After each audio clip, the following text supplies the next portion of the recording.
Pozor na nebezpečnú poľadovicu a sneh. Poďme si povedať, že čo nás čaká. Už teraz vidíme, že zrážkové pole sa bude nad Slovensko nasúvať dnes okolo 21:00.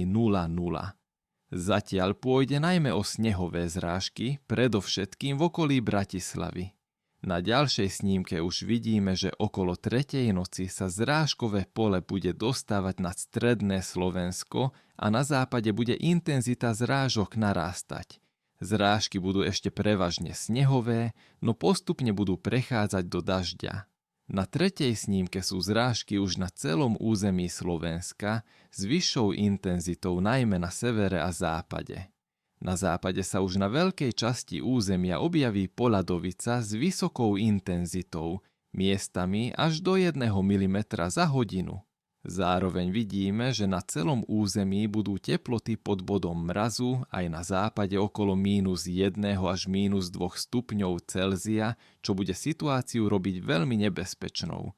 Na 4. snímke okolo 14. už vidíme zrážky len na východe Slovenska, aj to väčšinou slabé. Čo sa týka snehových úhrnov, najviac snehu napadne na severe, najmä na Orave a Kysuciach, kde sa očakáva 10 až 15 cm, lokálne až do 20 cm. Na západe väčšina zrážok spadne v tekutom skupenstve, ktoré bude následne primrzať. Čím viac smerom na východ, tým neskôr bude prechod do poľadovice, takže napríklad v Nových Zámkoch bude väčšina zrážok ešte v snehu. Ak to zhrnieme, na západe môže spadnúť do 5 mm zrážok, na ostatnom území očakávame 2 až 6 cm snehu, lokálne do 8 cm.